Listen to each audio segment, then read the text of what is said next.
تو بہت سارے بڑوں میں کئی دفعہ کوئی چھوٹا آدمی ویسے بھی پریشان ہو جاتا ہے۔ میں الحمدللہ تعالی کوئی کسر نفسی نہیں، کوئی ایسی بات نہیں، کوئی کسی کو دکھانا مقصود نہیں، یہ ساری خدمات اور یہ سب علماء کو دیکھ کے میرا دل راضی ہو رہا ہے، قلبی طور پہ راحت محسوس کرتا ہوں۔ اور ایک آدمی بھی ایسا نہیں جس کے بارے میں میرا یہ ذہن ہو کہ یہ مجھ سے کسی بھی لحاظ سے چھوٹا ہے یا برابر کا ہے، یہ سارے بڑے لوگ ہیں۔ جب تک انسان کی اپنی کوتاہیوں پہ نظر رہتی ہے تو اسے لوگ بڑے دکھائی دیتے ہیں، لیکن مجبوری یہ ہوتی ہے کہ بہت سارے وعدے اور وعدوں کی تکمیل یہ بڑا سارا ضروری معاملہ ہوتا ہے۔ بہرحال یہ ایک جگہ شوق والی ہوتی ہے جہاں طلباء پڑھتے ہیں اور جہاں پڑھایا جاتا ہے، یہ قیمتی جگہ ہوتی ہیں۔ اللہ تبارک و تعالیٰ اس ادارے کو ہمیشہ آباد فرمائے اور بہت ساری برکتیں خدا اپنے فضل سے یہاں نازل فرمائے، اور اللہ تعالیٰ اصحاب صفا کا فیضان یہاں نصیب فرمائے۔ نبی پاک صلی اللہ تعالیٰ علیہ وسلم نے جو دین ہمیں دیا ہے وہ شعوری دین ہے، وہ انسان کی فکری اور علمی پیاس بجھاتا ہے۔ ہمارے ہاں لوگوں کو علم سے دور کرنے کے لیے مست کیا جاتا ہے، وہ راگ رنگ میں مست کر دیا جائے، وہ نعروں میں مست کر دیا جائے، وہ اچھے ادیب اچھے جملوں میں مست کر دے، وہ مست کر دیا جاتا ہے، اور پھر نتیجہ اس کا یہ نکلتا ہے کہ ملنگوں کا ٹولہ کہتا ہے کہ جو جس کو بھی پکارتا ہے وہ کسی نہ کسی رنگ میں اللہ کو ہی پکارتا ہے۔ سیاستدان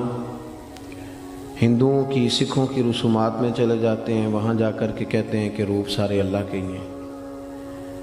اتنا بڑا ظلم کیا جاتا ہے نبی پاک صلی اللہ علیہ وسلم کے پیغام توحید کے ساتھ۔ ظالموں اگر سارے رنگ ہی اللہ کے تھے تو پھر محبوب نے لا الہ الا اللہ کی دعوت کے لیے اتنی محنت کیوں فرمائی؟ اور اب روکنے والے کو، ٹوکنے والے کو، بتانے والے کو، سمجھانے والے کو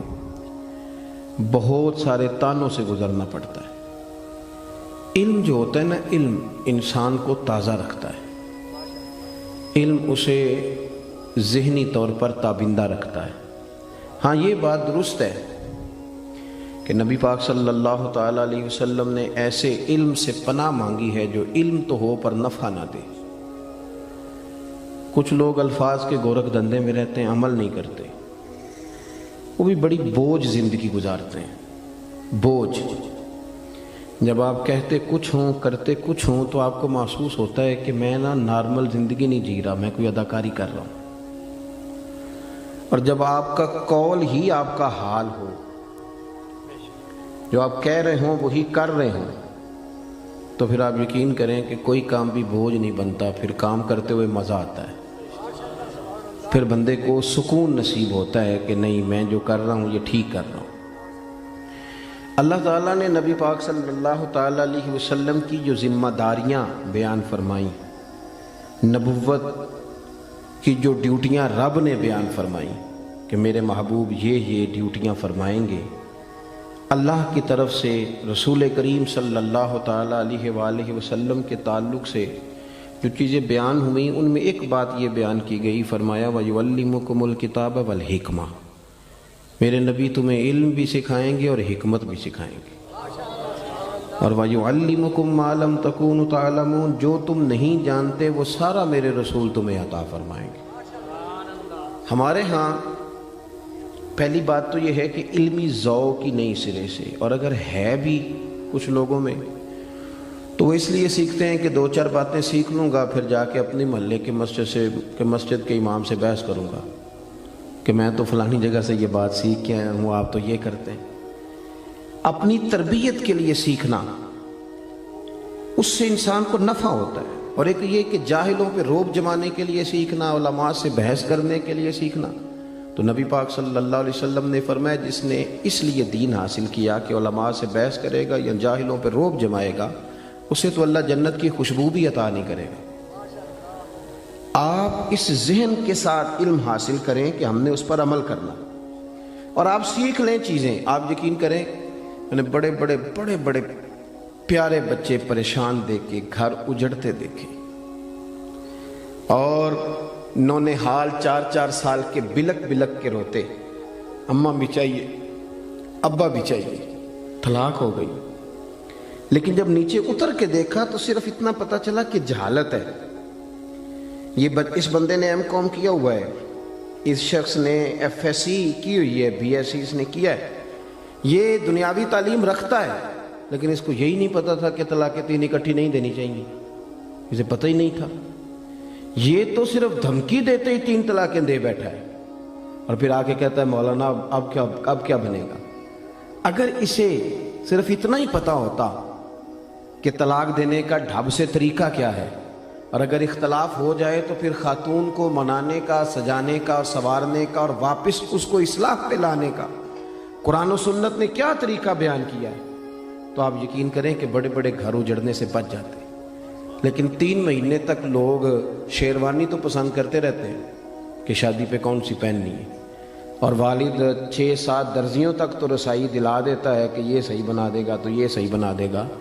لیکن جو فتوے آپ نے بعد میں علماء سے لیے ہیں، کاش اپنے بیٹے کا بازو تھام کے ہم اسے لے جاتے اور کہتے مولانا اس کا نکاح کرنا ہے،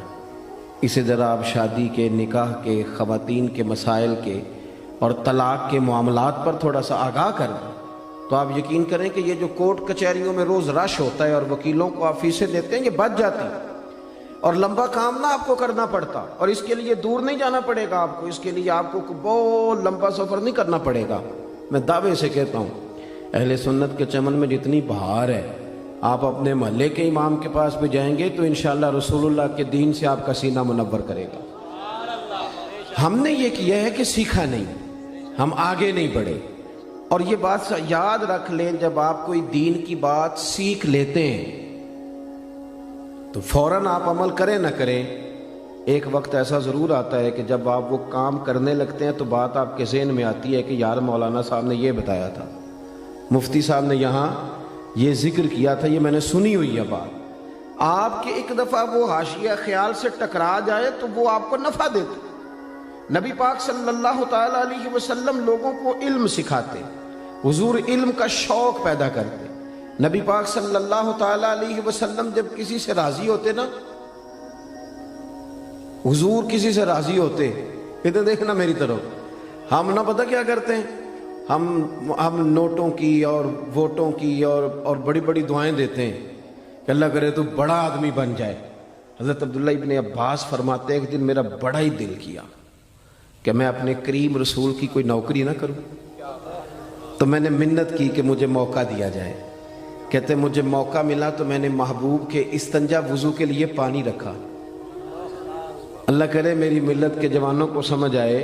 کہ خدمت سے بھی دعائیں ملتی ہیں اور پھر دعاؤں سے علم آتا ہے۔ حضرت عبداللہ ابن عباس کہتے ہیں میں نے جا کر کے نا پانی رکھا وضو کے لیے، سرکار نے نا وہ پانی دیکھا تو فرمایا کہ حضور جانتے تھے